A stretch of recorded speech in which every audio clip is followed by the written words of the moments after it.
we'll see as the week goes along. But Tyron is very, I'd say not predictable is the word, but you can measure how he's doing, what he's doing. He's the ultimate pro at this stage in his career, and you can get a good feel if he's going to be able to be active that week, and it looks good. What are you envisioning happening with Steele when Tyron does return? I don't know, and I don't know that we know right now, but we'll see how the practices go. But again, actually Collins really did some good things out there. He's going to get better. He's as he moves on into the season, which is really a great thing for us because he's Collins is the enforcer in the offensive line. He's your attitude in the offensive line. He's got a dark side, and it's a good side. And so he's productive for us when we get him out there. He's got a dark side, and it's a good side. Where the hell was Jerry Collins from, man? There was a bit of a buzz. Well, he apologized on the front end. He was on a makeshift, like some type of flip phone style cell phone. Well, I think he only has a flip phone.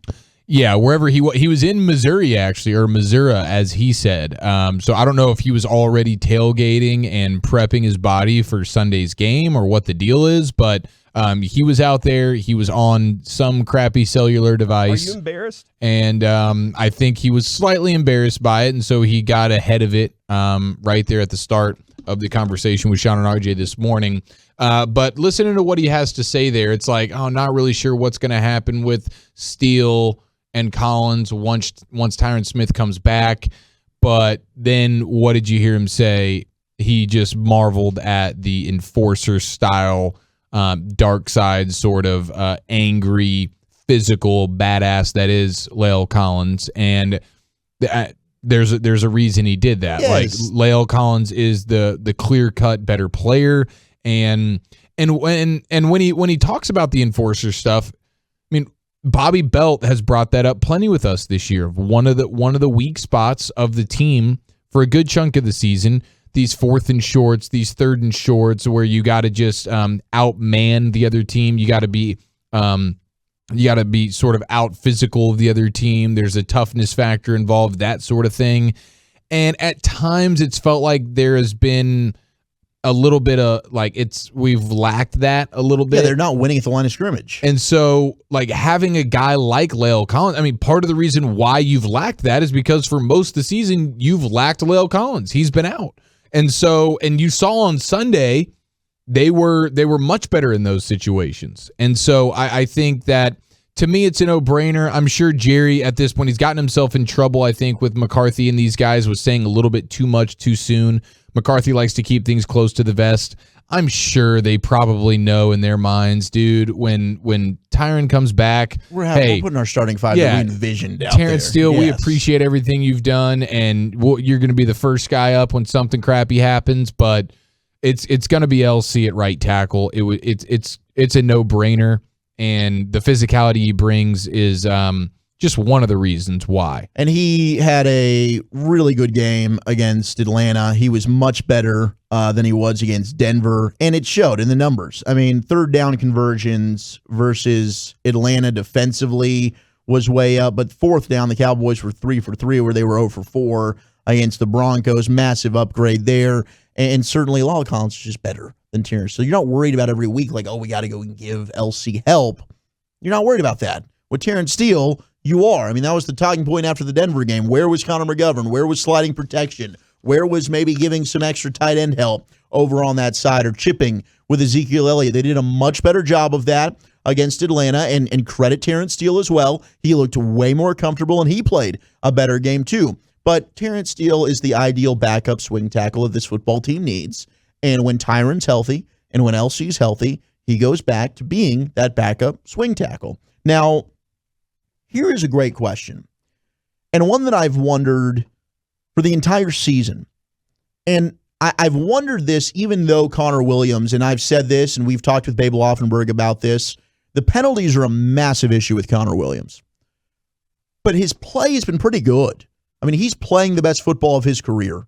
And Connor McGovern is a guy to me that also when he's played that right side, he's graded out among one of the best linemen in the entire NFL. Now, his versatility, as Kellen Moore's using him, is second to none. I mean, his ability in this offense to move around and the formations that Kellen Moore was using on Sunday was so much fun to watch. But why is Connor McGovern not being considered over Connor Williams as a starter on the offensive line? Well, you'll see that. A position flex is a tricky thing. Left side, right side. He spent most of his time, McGovern has, on the right side. And so that's an adjustment. But his athletic ability, especially for a guy his size, is a huge asset. And we want to utilize that, and we should. The main thing I'm interested in is obviously Connor Williams has some work to do relative to the perception of the officials and what he's doing with the officials. Now that is something that hard work and being sensitive and working on it can help. Your technique as an offensive lineman, you can adjust and direct. You hear about it going left side, right side, different hands of emphasis. That can work on. We got some great coaches. I look for that to improve on Connor Williams. They do seem to believe that Connor McGovern is just way better on the right side. Starting at right guard, they're totally about it, but there's a guy named Zach Martin who's not going to be taken off the field, so that's not even up for debate unless something happens to him. They don't think he's necessarily as dominant on the left side, and that's why Connor Williams isn't going to lose his job. Yeah, and I think that I hope that in practice they're putting McGovern on the left because he's never going to play on the right unless something bad happens to Zach Martin.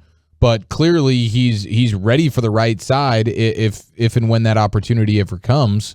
But that Connor Williams is the most replaceable in terms of your offensive lineman right now. And he will be a free agent. And I don't know that necessarily they're going to re-sign him.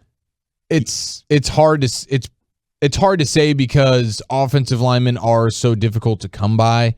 And Connor Williams has clearly shown like he can be a starter in the NFL for sure. Somebody else will probably overpay Somebody for him, will right? probably overpay for him, and we know the Cowboys are not going to be doing anything in the way of overpaying really anybody. So my guess is he ends up walking because some team out there, I mean, good God, how many teams are like the Dolphins that just can't block anybody and are willing to just throw all the bag at even just an average kind of guy? So yeah, with the idea that Connor Williams won't be here moving forward either, I mean, you would just think that, hey, why would you be practicing McGovern on the right side constantly when, like, you might need him on the left side at some point because you're not replacing Zach Martin unless he's just physically incapable of playing, in which case you'll just put McGovern out there. He's used to the right side anyway. I feel like in practice, and I don't know the answer to this question, but I hope that Connor McGovern gets a ton of reps on the left side so that he can work on that. And it was interesting, once the starters were pulled, we did get to see McGovern play some center in that football game, and Matt Farniok came in and played left guard. So we did actually get to see some reps with McGovern at center, although I like we talked about last night, I think Tyler Biotish is improving week to week at that center spot.